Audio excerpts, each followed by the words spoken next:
আসসালামু আলাইকুম ওরহমতুল্লাহি ওবরকাতুহু নাহমাদুহু ওয়া নুসাল্লি আলা রাসূলিহিল কারীম আম্মা বা'দ।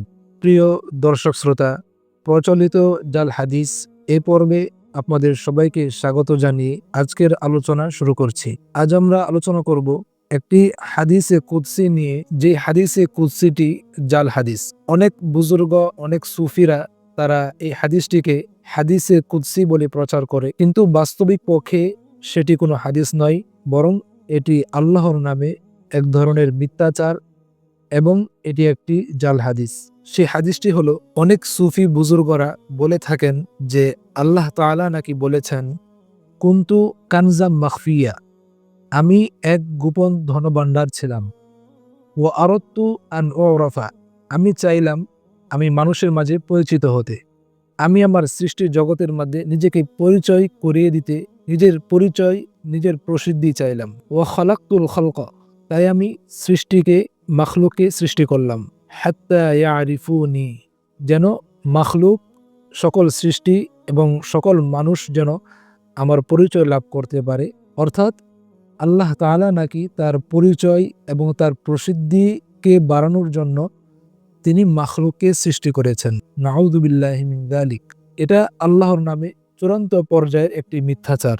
বাস্তবিক পক্ষে সকল মুহাদ্দিসিনে কেরাম বলেছেন যে এটি কোনো হাদিস নয়, এটি একটি জাল হাদিস। এই হাদিসের ব্যাপারে মুহাদ্দিসিনে কেরামের বক্তব্য হলো, আল মাশহুরু আলাল আলসিনা, এই হাদিসটি মানুষের জবানে প্রসিদ্ধ, কিন্তু বাস্তবিক পক্ষে এটা কোনো হাদিস নয়। ইমাম ইবনে তাইমিয়া রাহিমাহুল্লাহ তিনি বলেছেন, লাইসা মিন কালামিন নবী সাল্লাল্লাহু আলাইহি ওয়াসাল্লাম ওয়ালা ইউরাফু লাহু সানাদুন সহিহ ওয়ালা দাঈফুন। ইমাম ইবনে তাইমিয়া রাহিমাহুল্লাহ তিনি বলেছেন যে এটা রাসূলুল্লাহ সাল্লাল্লাহু আলাইহি ওয়াসাল্লামের কোনো হাদিস নয়, এবং এই হাদিসের সহিহ এবং দুর্বল কোনো সনদও পাওয়া যায় না। এভাবে ইমাম ইবনে হাজার আসকালানি, ইমাম জারকাশি, ইমাম সুয়ুতি রাহিমাহুল্লাহ তারাও একই বক্তব্য, একই মতামত পেশ করেছেন। তো আমরা যখন এই জাতীয় কোনো হাদিস শুনবো, এমন চমৎকার কোনো হাদিস শোনার পরে আমাদের করণীয় কি? আমাদের করণীয় হলো, সুন্দর সুন্দর কথা শুনলেই আমরা সেটাকে হাদিস মনে করব না।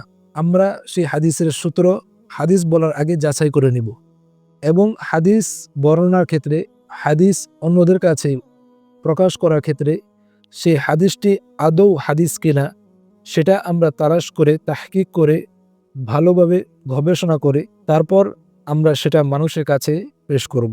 আল্লাহ তাআলা আমাদেরকে জাল হাদিস বর্ণনা করা থেকে হেফাজত করুন।